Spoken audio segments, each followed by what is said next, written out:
Assalamualaikum warahmatullahi wabarakatuh.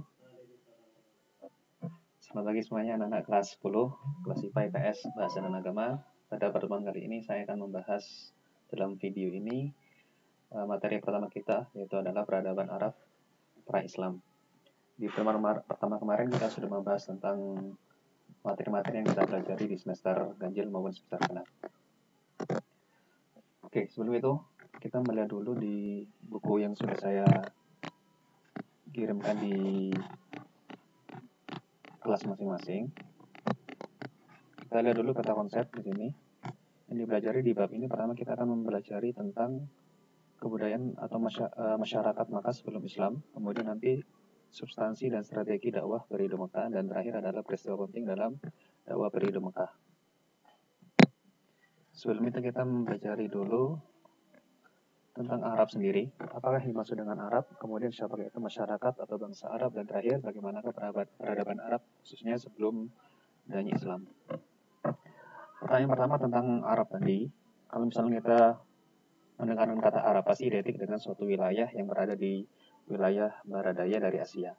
Nah, Arab sendiri ini adalah nama suatu wilayah yang mana disebut letaknya disebut dengan Jazirah Arab. Nah, Jazirah sendiri artinya pulau. Tapi sebenarnya ini menyerupai pulau karena semenanjung Arab ini dikelilingi oleh laut sempit, laut merah, kemudian ada laut Arab dan juga Teluk Arab sini, sehingga disebut dengan Jazirah Arab. Dan wilayahnya nanti mencapai sampai sini. Nah, sedangkan kalau misalkan di Arab yang sekarang ini, sebenarnya ini mencakup wilayah seperti negara Yaman, kemudian ada juga Uni Emirat Arab, ada juga Qatar dan sebagainya. Jadi kalau misalkan Saudi Arabia sendiri itu adalah salah satu negara yang berada di wilayah Jazirah Arab. Kemudian siapakah masyarakat itu? Nah, masyarakat Arab itu yang menempati wilayah tadi ini. Secara umum nanti wilayah Arab sini, masyarakat Arab atau bangsa Arab dibagi menjadi dua, bagian tengah dan bagian pinggiran. Selanjutnya, nah bagian tengah itu adalah kebanyakan adalah Arab orang-orang pedalaman atau disebut dengan suku Badui. Mereka tinggal di gurun-gurun karena gurun itu tempatnya tandus, dan sehingga mereka adalah masyarakat yang nomaden atau yang berpindah-pindah. Dan kebanyakan dari mereka adalah sebagai penggembala dan sebagian juga bercocok tanam petani. Kemudian selanjutnya ada orang yang tinggal di bagian pinggiran. Mereka disebut dengan Alul Hadar atau Hadari.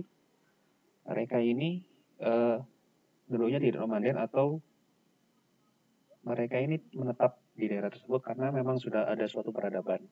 Dan kebanyakan dari mereka berprofesi sebagai pedagang dan petani.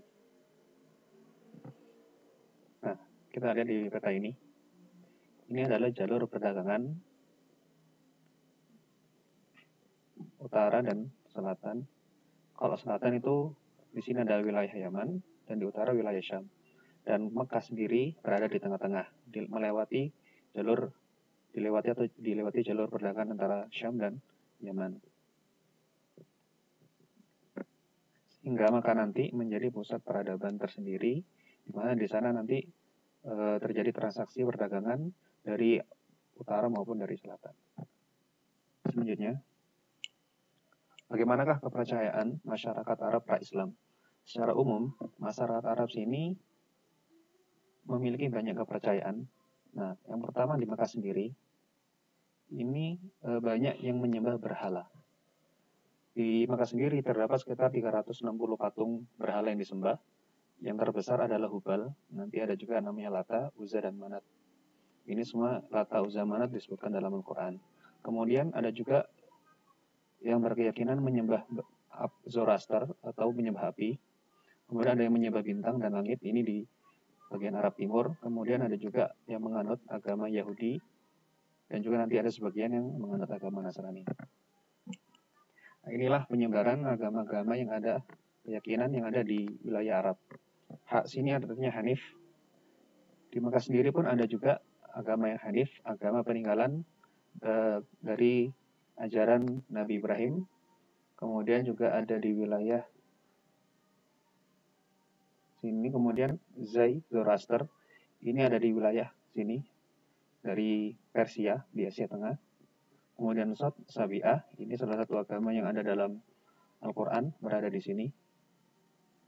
Kemudian Nun, Nasrani, di wilayah selatan sini. Habasyah, kemudian juga Yaman. Kenapa Habasyah? Habasyah ini adalah negara Ethiopia.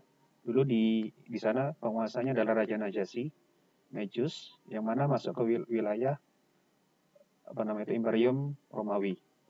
Jadi masih beragama Nasrani. Kemudian Wasaniyah, ini pagan, menyembah berhala. Di Mekah sendiri juga ada orang-orang yang menyembah berhala. Kemudian Yahudi, ini juga ada di wilayah selatan di Yaman dan juga di Madinah khususnya. Selanjutnya, kebiasaan dan karakteristik bangsa Arab. Secara Arab sendiri sangat cinta dan setia pada alat dan tradisi kabilahnya masing-masing. Jadi fanatisme suku itu sangat luar biasa. Kemudian juga, tapi mereka sangat gemar, sangat senang menjamu tamu-tamunya atas nama kabilah. Kemudian nanti ada pertanyaan, Arab pra-Islam disebut dengan masa jahiliyah. Nah, mengapa disebut dengan jahiliyah? Jahiliyah sendiri kan pasti identik dengan kata bodoh. Apakah mereka sepenuhnya bodoh? Apakah tidak ada ilmu pengetahuan pada Arab sebelum Islam? Nah, ini nanti akan kita menjadikan tugas. Mengapa sebelum Nabi Muhammad lahir, masyarakat Arab pada umumnya dan Mekah khususnya, mereka tersebut hidup dalam masa jahiliyah? Apakah arti jahiliyah sebenarnya? Oke, jawabannya nanti kita baca bersama-sama di buku yang sudah saya bagikan dalam format PDF. Oke, ini adalah cukup video yang saya jelaskan pada pagi hari ini. Terima kasih. Assalamualaikum warahmatullahi wabarakatuh.